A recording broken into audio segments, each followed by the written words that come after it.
So, what is Mappfest?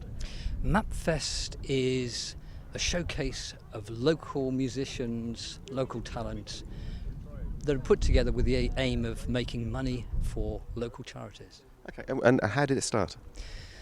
A few years ago, a tenant of mine, Andy Mapp, asked me permission to have a small group of musicians in his courtyard at his house. I gladly said yes and attended the small festival. It was a great success.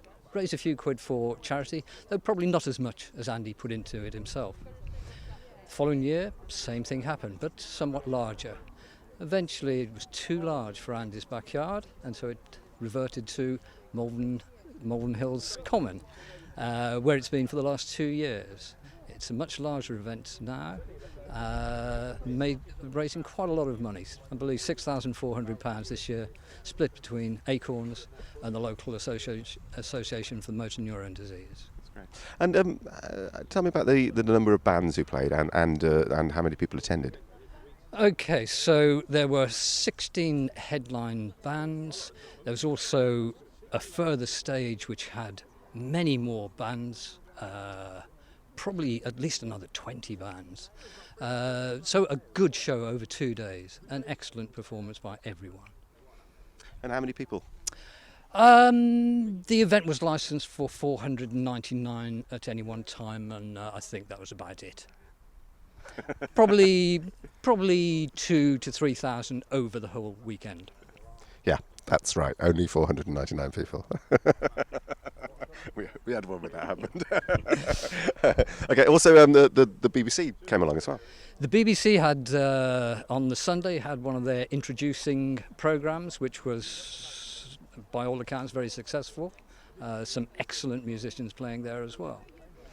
Okay, so this is the second year on the Common. What plans are there for next year? Probably again on the Common. Andy would like to get bigger and better. He's talking about possibly moving things to the Three Counties Showground, but we will see. And just tell me a little bit about Andy himself. I mean, he's a big character in all senses of the word. Yes, Andy is a big man. He suffers greatly from lack of mobility. He's only got a portion of one lung left, which doesn't work particularly well. He doesn't help it by continuing to smoke, but there you go. He makes up for this by doing an enormous amount for other people. He refuses to say no to anyone that asks anything of him. He's one of the nicest guys that I know, and I have so much admiration for what he's done for everyone else, even though he is struggling to get around himself. If anyone could be said to be selfless, I think it's got to be Andy, isn't it? That's a good word for it, selfless, yes. Great, thank you.